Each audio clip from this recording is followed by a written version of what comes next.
Shalom. Ya. Selamat pagi Bapak Ibu Saudara kekasih Tuhan. Pagi hari ini kita akan belajar satu bagian firman Tuhan yang saya beri tema tentang menjadi diri sendiri. Ya, menjadi diri sendiri. Apa maksud dengan menjadi diri sendiri? Menjadi diri sendiri artinya menjadi apa yang ada pada kita. Menjadi seperti apa adanya diri kita tanpa harus menjadi orang lain. Artinya kalau menjadi diri sendiri berarti ada suatu sikap penerimaan akan diri kita dan menerima segala keberadaan diri kita, baik itu kekurangan ataupun kelebihan dari diri kita masing-masing. Menjadi diri sendiri berarti kemampuan kita untuk menerima diri kita. Saudara yang kekasih dalam Tuhan, kenapa saya mengangkat tema ini? Karena saya melihat zaman sekarang ada banyak orang yang seolah-olah tidak ingin menerima diri mereka atau tidak ingin menjadi diri mereka sendiri. Mereka ingin lebih menjadi orang lain, mereka ingin lebih menjadi orang yang mereka idolakan atau menjadi sosok yang lain selain diri mereka.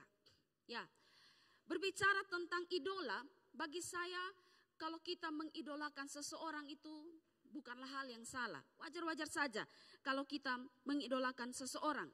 Asalkan itu masih dalam tahap atau dalam keadaan yang wajar-wajar saja. Ya, misalnya kalau kita idolakan Ari Wibowo, atau kita idolakan Agnes Mo misalnya. Atau kalau kita idolakan band Noah. Semalam kan Noah konser di Polda bukan? Dan saya tidak ikut saudara, saya hanya pantau saja. Status Facebook bahkan ada yang galau karena tidak bisa nonton band Noah. Ya, ada yang bilang, "Hi gagale malam minggu di tempat yang rame." Ya. Ada yang bilang gara-gara sakit gagal nonton band Noah. Ya. Sampai kemarin suami saya pulang kuliah, lalu dia izin sama saya. Dia bilang, "Boi, beta nonton konser Noah." Dia bilang, "Oh lah, silakan Om Noah, silakanlah." Lalu kemudian dia pulang, dia buka kamar lalu dia bilang, "Kamu luar biasa." Karena mungkin itu yang dikatakan Ariel kepada fans-fansnya, "Kamu luar biasa." Tidak salah untuk itu saudara, wajar-wajar saja. Atau mungkin ada di antara kita yang mengidolakan Pak Esra Soru, wajar-wajar saja. Itu lumrah. Tapi menjadi hal yang tidak lumrah dan menjadi hal yang salah jika kita mengidolakan seseorang atau terobsesi dengan seseorang dan akhirnya mengubah diri kita menjadi orang tersebut, menjadi orang yang kita idolakan tersebut. Itu berarti menunjukkan bahwa kita tidak menjadi diri kita sendiri. Bahkan dalam keadaan yang lebih parah lagi, bahwa sampai mengubah kodratnya sebagai laki-laki dan perempuan. Yang sudah laki-laki ingin mengubah jadi perempuan, yang sudah perempuan ingin mengubah jadi laki-laki. Ya, mari kita lihat foto ini.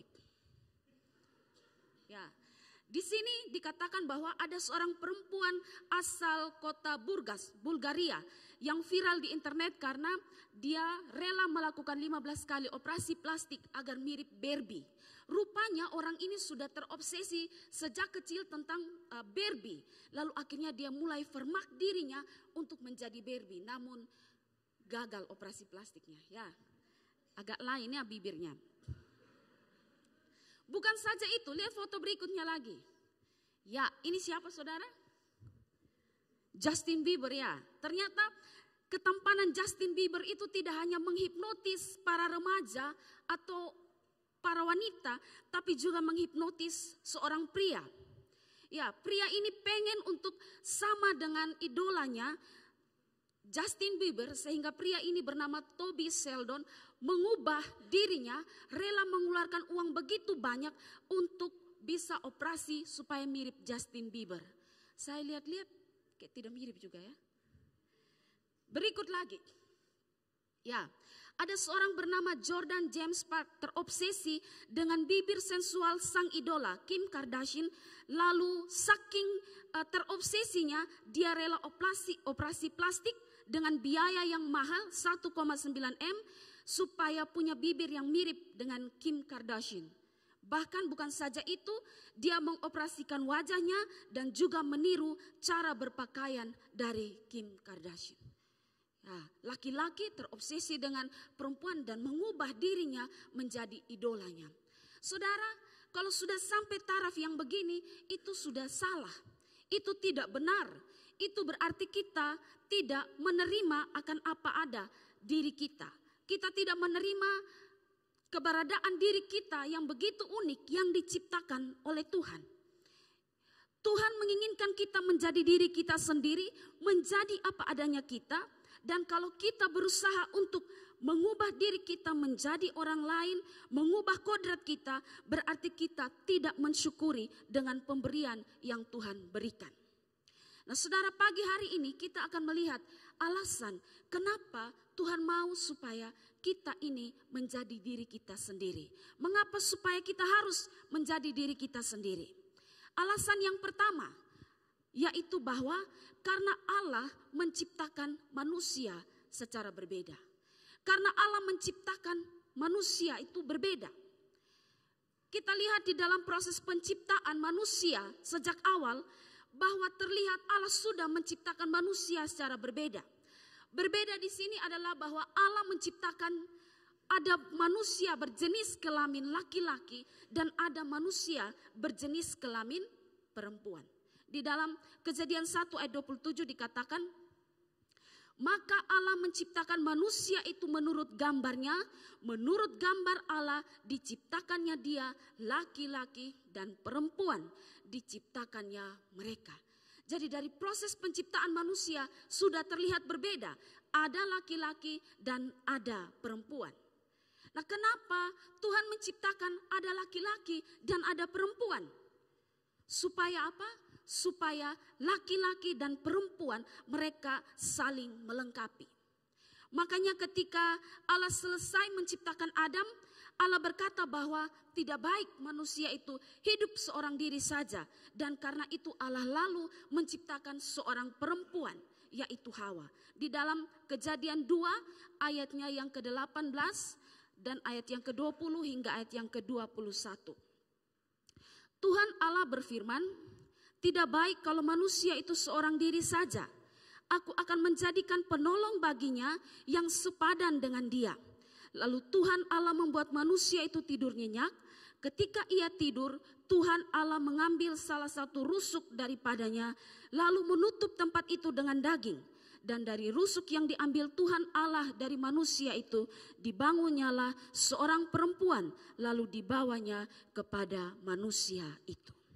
Jadi Tuhan melihat hanya Adam sendiri itu kurang lengkap, lalu dia ciptakan perempuan yaitu Hawa untuk mereka bisa saling melengkapi. Allah menciptakan perempuan untuk bisa menjadi penolong bagi laki-laki.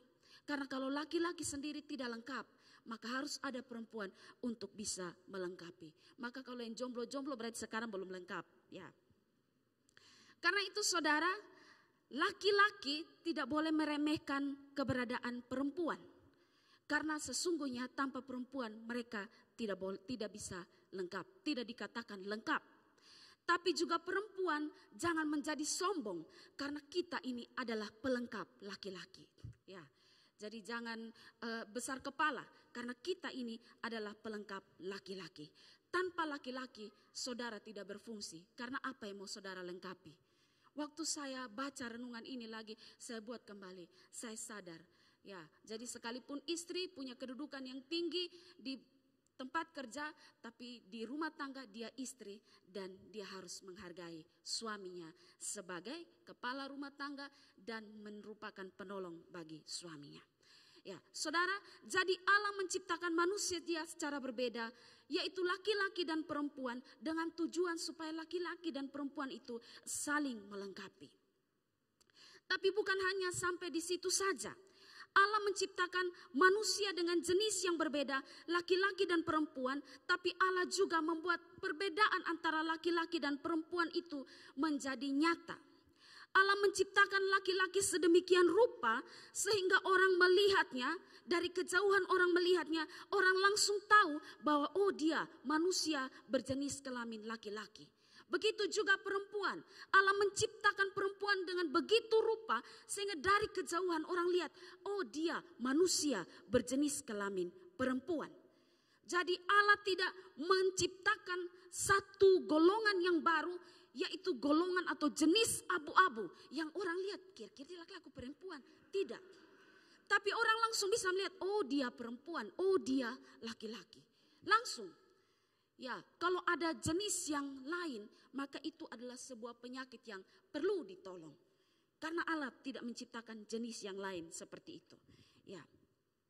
Dan saudara, bahkan begitu tegasnya Allah menciptakan perbedaan antara laki-laki dan perempuan, Allah juga melarang untuk segala usaha, segala upaya pengaburan jenis kelamin. Mari kita lihat di dalam Ulangan 22 ayat yang kelima. Seorang perempuan janganlah memakai pakaian laki-laki, dan seorang laki-laki janganlah mengenakan pakaian perempuan. Sebab setiap orang yang melakukan hal itu adalah kekejian bagi Tuhan Allahmu. Ya, seorang perempuan jangan memakai pakaian laki-laki, dan seorang laki-laki jangan mengenakan pakaian perempuan. Apakah itu berarti kalau perempuan yang memakai celana panjang, celana berarti itu berdosa? Tidak demikian. Ya, ayat ini banyak disalahartikan, disalah mengerti oleh persekutuan-persekutuan doa atau golongan-golongan orang tertentu yang melarang bahwa perempuan tidak boleh mengenakan celana panjang, celana karena itu milik laki-laki. Padahal kita tahu ya, zaman sekarang dalam trend fashion ada celana khusus yang diciptakan untuk perempuan yang kalau dipakai oleh laki-laki terlihat aneh. Ya, begitu. Nah, maksud ayat ini adalah bahwa penekanan ayat ini adalah bahwa Allah melarang segala upaya pengaburan jenis kelamin, artinya seorang laki-laki tidak boleh mengenakan pakaian perempuan sehingga mengaburkan jenis kelaminnya. Dia tidak boleh berpenampilan sedemikian rupa sehingga orang tidak tahu dia sebenarnya ini laki-laki atau perempuan. Dan begitu juga sebaliknya. Saya mengutip buku Pak Esra dalam khotbahnya tentang manusia. Pak Esra bilang begini, tujuan ayat ini bukan semata-mata terletak pada jenis pakaian, melainkan jenis pakaian yang dapat mengaburkan jenis kelamin. Jadi intinya adalah Tuhan menciptakan manusia dua jenis, yakni laki-laki dan perempuan, dan Tuhan tidak mau jenis ini dikaburkan. Karena seorang laki-laki tidak boleh berpakaian dan berperilaku seperti seorang perempuan. Sebaliknya, perempuan tidak boleh berpakaian dan berperilaku seperti laki-laki. Artinya jangan sampai dia berpenampilan lalu orang berpenampilan sedemikian rupa lalu orang tidak kenal dia tentang identitasnya, tentang jenis kelaminnya. Nah, itu yang dimaksudkan di dalam ayat ini. Saudara, kalau berbicara tentang itu, maka banyak sekali yang kita lihat akhir-akhir ini marak tentang ada banyak orang yang melakukan pengaburan jenis kelamin mereka. Ya, dan banyak orang juga yang melanggar akan firman Tuhan ini. Ada banyak orang yang tidak mau menjadi diri mereka sendiri. Yang laki-laki mau menjadi perempuan. Yang perempuan mau menjadi laki-laki. Dan bahkan lagi tenar-tenarnya sekarang ya. Kalau lihat perempuan cantik di Thailand, maka hati-hatilah. Itu bukan sungguh-sungguh wanita cantik. Tapi bisa disebut lady boy. Jadi hati-hati saudara. Ya. Kalau yang cantik-cantik dulu masih mungkin. Sekarang yang cantik-cantik perlu saudara pikirkan dan selidiki matang-matang. Coba kita lihat gambar ini. Cantik bukan? Cantik bukan? Coba kita lanjut lagi. Tapi apa yang terjadi? Lanjut lagi? Ya. Dia lagi tenar sekarang saudara. Kalau ikut infotainment dia lagi tenar ya. Namanya Milendaru. Dia dulu laki-laki. Kemudian dia berubah transgender menjadi seorang perempuan. Sedih bukan? Yang terkenal lagi sekarang siapa? Lucinta Luna. Ya, banyak ya, Lucinta Luna. Dari yang muda sampai yang tua tahu Lucinta Luna. Tapi banyak bukti yang mengatakan dia itu seorang transgender, tapi dia sendiri tidak mengakuinya. Sedih bukan kalau lihat begitu ya? Jadi saya mau pesan untuk para cowok-cowok, kalau naksir cewek itu cek baik-baik. Karena jangan sampai dia bukan cewek tulen. Jangan lihat parasnya, tapi cek baik-baik dia. Yang mau nikah nih bulan depan cek baik-baik, jangan sampai itu juga. Bukan. Ya, kelakar saja ya. Saya pernah baca sebuah berita. Ya, berita itu muncul juga di TV bahwa pernikahan itu terpaksa harus batal beberapa hari karena ternyata calon mempelai pria adalah seorang perempuan. Wah, luar biasa ya. Saya lihat mereka syuting nona itu tutup mukanya tapi menangis, dia terseduh-seduh tapi tidak kasih tunjuk sang laki-laki itu yang adalah perempuan. Sedih melihat keadaan zaman yang menurut saya dunia sudah terbalik sekarang ya. Saya punya tetangga, saya tahu karena saya lebih kakak dari dia. Lahir dari kecil perempuan, tapi mulai injak SD, SMP, SMA bahkan sampai sekarang, kalau ada yang tidak kenal dia, orang tahu dia laki-laki. Karena penampilan hari-harinya juga laki-laki, potongan rambutnya juga laki-laki, pergaulannya juga laki-laki, minum, ngerokok, duduk dengan laki-laki, tengah-tengah malam keluyuran sama seperti laki-laki. Dan orang tidak tahu bahwa dia itu laki-laki. Tapi kalau kami perempuan, kalau kami yang tetangga dekat di situ, kami tahu bahwa dia lahir seorang perempuan. Ya, maka ada teman saya yang ngajar waktu itu di sekolahnya, lalu dia datang cerita-cerita, kaunya tinggal di mana? Saya bilang, saya di Nekoten. Oh, kenal si A. Saya bilang, oh kenal. Dia tuh laki-laki. Saya bilang, bukan, dia tuh perempuan. Ya, ada banyak contoh juga yang begitu, saudara. Saya bingung bagaimana cara mereka menutup identitas mereka sebagai perempuan ya. Sampai orang tidak tahu bahwa mereka perempuan. Ingatlah saudara bahwa hal-hal itu, pengaburan jenis kelamin, merupakan penolakan terhadap diri sendiri dan ini berdosa di hadapan Tuhan. Mari kita lihat di dalam 1 Korintus 6 ayat yang ke-9 hingga ayat yang ke-10 dikatakan, atau tidak tahukah kamu bahwa orang-orang yang tidak adil tidak akan mendapat bagian dalam kerajaan Allah? Jangan sesat, orang cabul, penyembah berhala, orang berzina, banci, orang pemburit, pencuri, orang kikir, pemabuk, pemfitnah dan penipu tidak akan mendapat bagian dalam kerajaan Allah. Wah, mereka tidak mendapat bagian dalam kerajaan Allah kalau tidak bertobat, merubah diri mereka. Karena Allah sudah ciptakan mereka dari awalnya itu seperti ini. Dan kalau mereka mengubah diri mereka, maka mereka dikatakan tidak mendapat bagian dalam kerajaan Allah. Karena itu ingatlah bahwa apa yang disamakan Tuhan jangan dibedakan. Tapi apa yang dibedakan Tuhan jangan juga kita samakan. Jadi kalau Tuhan sudah membuat perbedaan laki-laki dan perempuan, maka jangan kita menyamakan laki-laki dan perempuan. Atau merubah akan apa yang sudah Tuhan tetapkan sejak awal bagi kita. Jika Tuhan sudah membuat adanya perbedaan laki-laki dan perempuan, jangan juga kita mengaburkannya. Yang harus kita lakukan adalah terimalah diri kita apa adanya. Jadilah dirimu sendiri sebagai laki-laki dan perempuan. Bersyukur Tuhan ciptakan engkau laki-laki, Tuhan ciptakan engkau perempuan.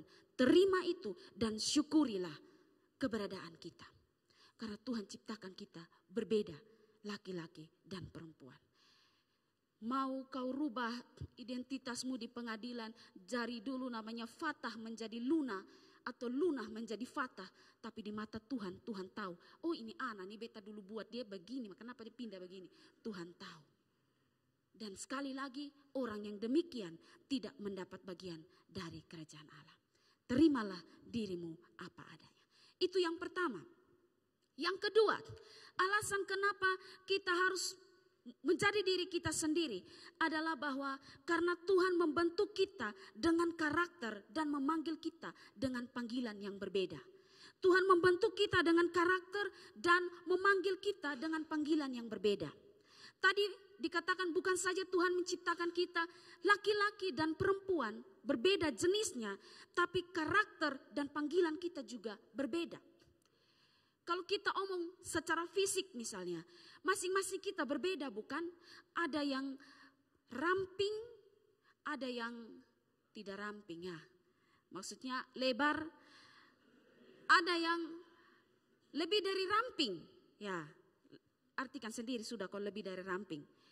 Ada yang rambut lurus, ada yang keribok, ada yang ikal-ikal manis. Ada yang kulit putih, ada yang hitam, ada yang sawo matang. Ya, ada yang tinggi sekali, ada yang pendek sekali, tapi ada yang pas-pas. Secara fisik kita sudah berbeda. Ada yang mancungnya luar biasa, ada yang tidak mancung sama sekali, ada yang pas-pas. Ya, masing-masing kita berbeda, saudara. Bahkan bukan hanya terlihat dari fisik, tapi juga minat dan bakat dan sifat atau karakter kita berbeda. Ya, bahkan anak kembar sekalipun yang lahir dari orang tua yang sama, dibesarkan dalam keluarga yang sama, lingkungan yang sama, mereka punya perbedaan. Mari kita lihat contoh di dalam Alkitab. Si kembar Esau dan Yakub. Mereka kembar, tapi mereka memiliki perbedaan. Di dalam Kejadian 25 ayat yang ke-24 hingga ayat yang ke-26 bilang begini. Setelah genap harinya untuk bersalin, memang anak kembar yang ada di dalam kandungannya. Keluarlah yang pertama, warnanya merah, seluruh tubuhnya seperti jubah berbulu. Sebab itu ia dinamai Esau. Sesudah itu keluarlah adiknya, tangannya memegang tumit Esau, sebab itu dinamai Yakub. Dua anak kembar ini lahir, dan baru lahir sudah nampak perbedaan fisik. Dikatakan Esau berbulu, sedangkan Yakub tidak. Ini dua anak kembar baru lahir, sudah lihat tampak perbedaan. Dua anak kembar ini juga berbeda dalam hal karakter mereka. Ya, Esau ini adalah seorang yang saya katakan dia seorang yang cuek. Kenapa dia cuek? Ini terlihat dari sikap dia ketika memandang rendah hak kesulungan. Ia bersedia menukarkan semangkuk kacang merah untuk memuaskan laparnya, perutnya, menukar itu dengan hak kesulungan. Mari kita lihat di dalam Ulangan Kejadian 25 ayat 30 hingga ayat yang ke-34. Kata Esau kepada Yakub, berikanlah kiranya aku menghirup sedikit dari yang merah-merah itu, karena aku lelah. Itulah sebabnya namanya disebut Edom. Tetapi kata Yakub, jualah dahulu kepadaku hak kesulunganmu. Sahut Esau, sebentar lagi aku akan mati. Apakah guna bagiku hak kesulungan itu? Kata Yakub, bersumpahlah dahulu kepadaku. Maka bersumpahlah ia kepada Yakub, dan dijuallah hak kesulungannya kepada Esau. Kata Yakub, bersumpahlah dahulu kepadaku, maka bersumpahlah ia kepada Yakub, dan dijualnyalah hak kesulungannya. Lalu Yakub memberi roti dan memasak kacang merah itu kepada Esau. Ia makan dan minum, lalu berdiri dan pergi. Demikianlah Esau memandang ringan hak kesulungannya. Jadi dia cuek, mau peduli amat tentang hak kesulungan. Yang penting saya menjadi kenyang. Esau lagi, ia seorang yang pendendam. Waktu dia tahu adiknya sudah mengambil berkat daripada ayahnya tentang hak kesulungan, maka ia begitu marah kepada adiknya Yakub. Di dalam Kejadian 27 ayat 41. Esau menaruh dendam kepada Yakub karena berkat yang telah diberikan oleh ayahnya kepadanya. Lalu ia berkata kepada dirinya sendiri, hari-hari berkabung karena kematian ayahku itu tidak akan lama lagi. Pada waktu itulah Yakub adikku akan kubunuh. Ya, ada masih banyak karakter yang nampak dari Esau, tapi saya ambil dua. Dia orang yang cuek dan juga dendam karena penipuan yang dilakukan adiknya. Ya, lalu si kembar Esau ini punya karakter yang lain. Kita sudah tahu semua dan sudah paham bahwa Esau ini seorang yang licik dan penipu. Ia licik, menipu ayahnya dengan mengambil berkat kesulungan kakaknya. Mari kita baca sekali lagi di dalam Kejadian 25 ayat 29 sampai 34 tentang kelicikan daripada Yakub ini. Dikatakan bahwa pada suatu kali Yakub sedang memasak sesuatu, lalu datanglah Esau dengan lelah dari padang. Kata Esau kepada Yakub, berikanlah kiranya aku menghirup sedikit dari merah-merah itu, karena aku lelah. Itulah sebabnya namanya disebutkan Edom. Tapi Yakub berkata, jualah dahulu kepadaku hak kesulunganmu. Wah, itu berarti lu mauin kaca merah, lu kasih lu hak kesulungan di beta. Jual pi beta. Saud Esau, sebentar lagi aku akan mati. Apakah gunanya hak kesulungan itu bagiku? Tapi Yakub berkata, bersumpahlah dahulu kepadaku. Dia bilang, lu kasih dulu, tapi lu bersumpah juga kepada beta. Lu sumpah supaya lu jangan ambil lu sumpah. Wah, tawaran yang menurut saya pas. Orang lapar-lapar nih, lihat kacang merah nih. Wih, ini lapar nih. Nah, lu kasih lupa kesulungan. Oh, baik su, ambil sason apa? Ya, berarti dia licik, mengambil kesempatan dalam kesempitan. Itulah Esau. Jadi dua kakak adik ini, itulah Yakub, maaf, itulah Yakub. Jadi dua kakak adik ini, Esau dan Yakub, si kembar ini, fisiknya berbeda, tapi karakternya juga berbeda. Dan bukan saja sampai di situ. Perbedaan ini terlihat setelah mereka menjadi dewasa. Ya, perbedaan terlihat juga setelah mereka menjadi dewasa. Ayatnya Kejadian 25 ayat yang ke-27. Lalu bertambah besarlah kedua anak itu. Esau menjadi seorang pandai berburu, seorang yang suka tinggal di padang. Tapi Yakub adalah seorang yang tenang, yang suka tinggal di kemah. Jadi ketertarikan mereka berdua itu juga berbeda. Esau punya jiwa pemburu, lebih suka tinggal di padang. Tapi Yakub lebih suka di rumah, tinggal tetap di kemah. Jadi ada perbedaan yang terjadi, yang mencolok bahkan sekalipun itu dari anak kembar. Dibesarkan di lingkungan dan orang tua yang sama, tapi mereka berbeda. Ya, itu makanya Tuhan bilang, jadi diri kita, karena kita ini unik dan berbeda. Selain perbedaan karakter, tapi Tuhan juga menciptakan kita dengan panggilan yang berbeda-beda. Ya, panggilan di sini ada yang terpanggil untuk melayani Tuhan secara full timer. Ya, seperti hamba-hamba Tuhan para pendeta. Tapi juga Tuhan memanggil kita berbeda-beda dalam setiap profesi-profesi yang ada.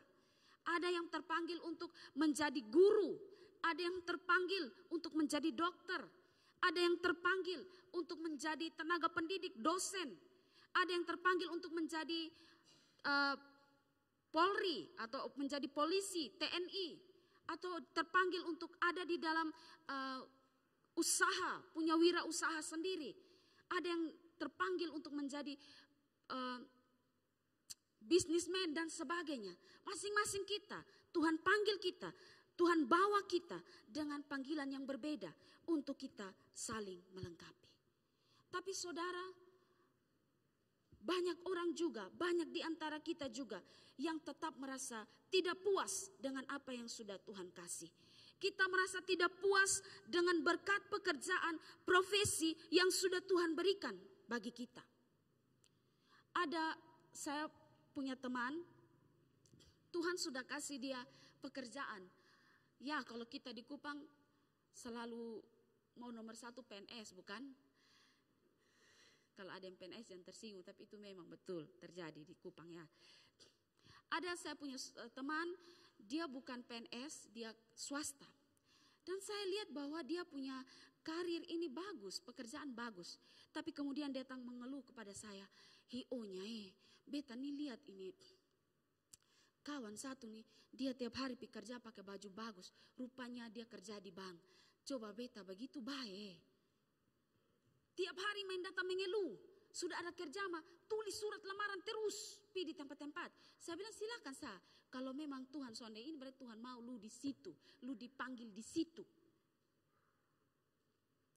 Lalu sampai akhirnya saya bilang, puaslah dengan apa yang Tuhan kasih. Karena tidak semua orang dipanggil untuk jadi pegawai bank. Tidak semua orang dipanggil untuk menjadi pegawai penggadaian. Tidak semua orang dipanggil untuk menjadi dokter.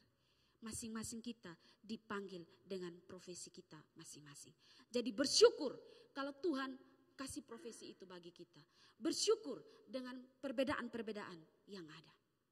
Saya punya satu video, mari kita sama-sama bisa lihat video ini. Mungkin Kak Robi bisa putar.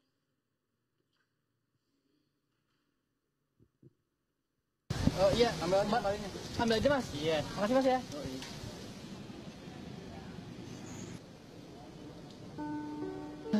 Coba gue punya motor, pasti gue bisa ngojek online. Dengan begitu, duit gue bisa banyak. Coba gue punya modal, pasti gue bisa bikin usaha sendiri. Nggak panas-panasan kayak gini. Macet lagi.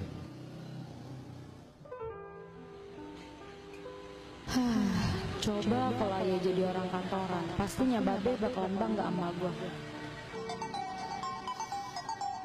Halo Pak, iya Pak, deadline saya kerjakan Pak. Iya saya balik Pak, ya baik Pak, siap. Coba gue jadi pemilik usaha ini ya, gue nggak pusing-pusing kejar deadline. Ada deadline.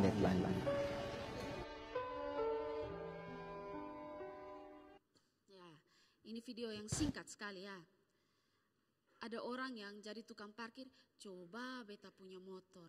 Ya, bisa ojek online. Ojek tuh lihat, coba beta punya modal, bisa buat usaha sendiri. Lalu yang punya warung, coba beta jadi pegawai kantoran. Pastinya Babe bakal bangga sama gua. Ya. Satu lagi, coba beta punya modal bisa buka usaha supaya beta jangan dikejar-kejar deadline oleh bos. Ya, banyak kita begitu bukan? Tidak pernah bersyukur atas semua perbedaan yang Tuhan kasih. Terima itu, pekerjaan, profesi, semua sebagai berkat Tuhan. Makanya nats pembimbing kita di dalam 1 Tesalonika 5 ayat 18 berkata, mengucap syukurlah dalam segala hal, sebab itulah yang dikehendaki Allah di dalam Kristus Yesus bagi kamu. Bersyukur, itu penting. Ya. Saudara, pernahkah kita menyadari bahwa sidik jari setiap manusia di muka bumi ini tidak ada yang sama? Begitu banyak kita, tapi kita punya sidik jari berbeda-beda. Tidak ada yang sama. Itu menunjukkan bahwa kita ini unik, bukan? Jadi bersyukurlah dengan diri kita. Itu yang kedua. Yang ketiga, terakhir. Mengapa kita harus menjadi diri kita sendiri? Adalah bahwa karena Tuhan melengkapi kita dengan karunia yang berbeda. Tuhan melengkapi kita dengan karunia yang berbeda. Selain Tuhan menciptakan kita dengan jenis kelamin yang berbeda, laki-laki dan perempuan. Tuhan menciptakan kita dengan karakter dan panggilan yang berbeda. Tapi Tuhan juga menciptakan kita dengan melengkapi karunia-karunia yang berbeda bagi kita. Setiap orang percaya diberikan atau dilengkapi dengan karunia yang berbeda untuk melayani Tuhan. Ada orang yang memiliki karunia yang lebih dari satu, tapi ada orang yang hanya satu. Tapi Tuhan mau pakai semua itu untuk bisa kita melayani Dia. Mari kita baca di dalam 1 Korintus 12 ayat yang keempat hingga ayat yang ke-11. Ayat ini agak panjang ya. Dikatakan bahwa ada rupa-rupa karunia tapi satu roh. Dan ada rupa-rupa pelayanan tapi satu Tuhan. Dan ada berbagai-bagai perbuatan ajaib, tapi Allah adalah satu yang mengerjakan semuanya dalam semua orang.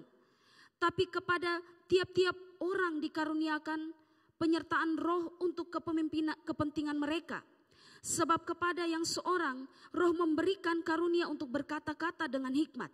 Dan kepada yang lain roh yang sama memberikan karunia berkata-kata dengan pengetahuan.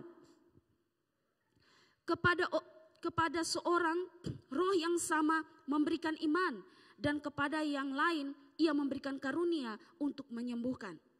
Kepada seorang roh memberikan kuasa untuk mengadakan mujizat, dan kepada yang lain ia memberikan karunia untuk bernubuat. Dan kepada yang lain lagi ia memberikan karunia untuk membedakan bermacam-macam roh. Kepada yang seorang ia memberikan karunia untuk berkata-kata dengan bahasa roh, dan kepada yang lain ia memberikan karunia untuk menafsirkan bahasa roh itu. Tapi semuanya itu dikerjakan oleh roh yang satu dan yang sama, yang memberikan karunia kepada tiap-tiap orang secara khusus seperti yang dikehendakinya. Jadi Tuhan melengkapi kita dengan karunia yang berbeda dan semua itu diberikan berdasarkan kehendaknya. Ya, sesuai dengan apa yang ia kehendaki. Ia mau taruh di sini 1, ia mau taruh di sana 5, ia mau taruh di sini 3 atau 10, terserah pada dia. Dia yang menghendakinya untuk memberikan karunia-karunia itu kepada kita. Karena itu jangan minder, karena itu jangan iri. Karena sekalipun kita hanya punya satu karunia, tapi kita sangat-sangat penting di dalam satu tubuh Kristus. Makanya 1 Korintus 12 ayat 27 berkata, kamu semua adalah tubuh Kristus dan masing-masing kamu adalah anggotanya. Karunia 1, karunia 5, karunia 10 tidak bisa berarti berjalan sendiri. Tapi kalau ketika digabungkan menjadi satu, kita adalah tubuh Kristus dan dipakai untuk melayani Dia. Ya, coba kita bayangkan bagaimana kalau tangan tidak mau berfungsi sebagai tangan. Tangan mau jadi mulut, kemana? Tangan bilang, weh mulut, lu enak-enak sah. Beta yang bagian angkat cari makan baru ismasa di lu kuyu kau talan. Nah beta semua jadi tangan, beta mau jadi mulut. Sekarang mulut 2, tangan son ada, kemana coba? Cacat bukan? Jadi yang kecil juga dia punya peran penting dalam satu tubuh Kristus.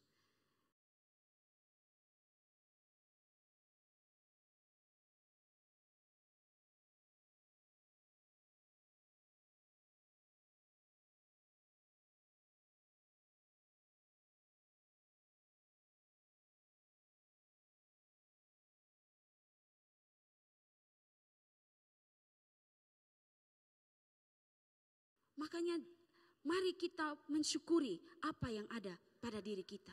Jangan iri satu dengan yang lain. Jangan juga bertanya mengapa Tuhan hanya satu karunia saja yang kau berikan kepada saya. Sedangkan yang lain banyak. Ingatlah bahwa Tuhan memberi bukan berdasarkan kita. Tapi berdasarkan kehendaknya. Dia mau kasih, ya dia beri. Jadi bersyukur kalau dia beri kepada kita. Selain walaupun hanya satu karunia, tapi dia masih memberikan kepada kita untuk kita bisa pakai, diperlengkapi untuk melayani Dia.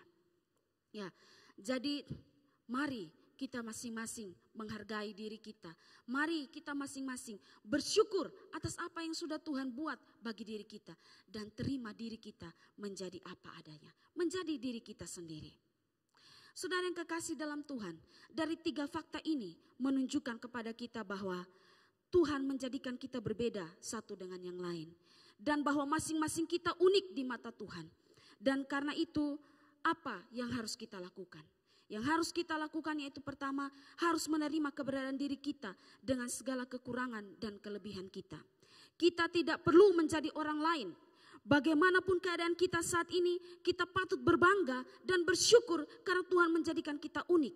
Dan bukan hanya itu, bahwa Tuhan menjadikan kita seperti ini, berarti Tuhan punya rencana yang indah bagi setiap masing-masing kita.